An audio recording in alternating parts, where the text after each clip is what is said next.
এই সমস্যাটা তেল কমের জন্য নয়, সরবরাহ কমের জন্য নয়, এই সমস্যাটা কিছুটা হচ্ছে তৈরি করা।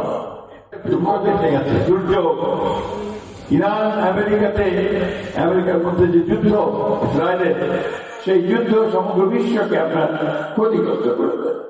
আমরা বাংলাদেশেও মারাত্মক ভাবে ক্ষতিগ্রস্ত হয়েছে। আমাদের এখানে তেলের দাম বেড়ে গেছে, তাই না? আমি আস্তে আস্তে দেখলাম আপনার ওই পেট্রোল পাম্পগুলোর সামনে গুলোতে মোটর সাইকেল অনেক, এটা একটা সমস্যা তৈরি হয়েছে। কিন্তু এই সমস্যাটা তেল কমের জন্য নয়, সরবরাহ কমের জন্য নয়, এই সমস্যাটা কিছুটা হচ্ছে তৈরি করা। দুঃখজনক ভাবে কিছু মানুষ এখানে একটা অনৈতিক ব্যবসা শুরু করেছে, যে ব্যবসাটা আমাদের জন্য, দেশের জন্য, জাতির জন্য ক্ষতিকর হবে, ঠিক কিনা?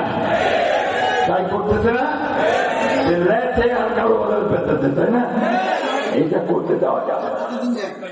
আমি ডিসি সাহেবকে বলেছি, ওনারা নিয়ম করেছেন, এটার দিকে আমাদের নজর দিতে হবে, এটাতে আপনার নজরদারি করতে হবে, এবং কেউ যেন কোনোভাবেই দুর্নীতি করে এই অল্প সময়, মানুষের দুর্যোগের সময় কেউ যেন কোনো এই তেল বিক্রি করে ফায়দা না করতে পারে, তার জন্য ব্যবস্থা করতে হবে, তাই তো নাকি?